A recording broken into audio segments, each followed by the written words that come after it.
কুমিল্লাকে বিভাগ করা জনগণের দাবি হলে তা বাস্তবায়ন করা হবে বলে প্রতিশ্রুতি দিয়েছেন বাংলাদেশের প্রধানমন্ত্রী ও বিএনপি চেয়ারম্যান তারেক রহমান। শনিবার ১৬ মে দুপুরের দিকে কুমিল্লার বরুড়া উপজেলায় লক্ষ্মীপুর বাজার মাঠে পথসভায় যোগ দিয়ে তিনি একথা বলেন। পর্যায়ক্রমে সব ওয়াদা পালন করার কথা জানিয়ে তারেক রহমান বলেন, নির্বাচনে বিএনপি জনগণকে যে ওয়াদা দেয় সেগুলো অক্ষরে অক্ষরে পালন করে।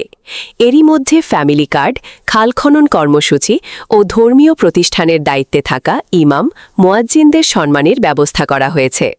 তিনি বলেন, আপনারা দেখেছেন আমরা নির্বাচনের আগে ফ্যামিলি কার্ডের প্রতিশ্রুতি দিয়েছিলাম। আমরা মানুষকে কার্ড দেওয়া শুরু করেছি। এই এলাকার মানুষও ফ্যামিলি কার্ড পাবেন। আগামী জুনে যে বাজেট, সেখানে ফ্যামিলি কার্ডের জন্য অনেক বরাদ্দ রয়েছে।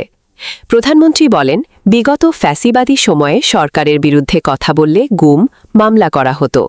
দেশের মানুষ ২০২৪ সালে ছাত্র জনতার অভ্যুত্থানে তাদেরকেই দেশ থেকে বিতাড়িত করেছে। দেশের মানুষের গণতন্ত্র প্রতিষ্ঠিত করার জন্য বহু মানুষ শহীদ হয়েছে, বুকের তাজা রক্ত ঢেলে দিয়েছে। তারেক রহমান বলেন, এই দেশের মানুষ এক বিরাট স্বৈরাচারের কবলে পড়েছিল, কিন্তু দেশের মানুষ মুক্ত হয়েছে সেই অবস্থা থেকে। তবে শুধু দেশ স্বাধীন করলে হবে না। দেশ যদি স্বাধীন করি, দেশকে যদি স্বৈরাচার মুক্ত করি, পরবর্তী কাজ হচ্ছে দেশকে পুনর্গঠন করা।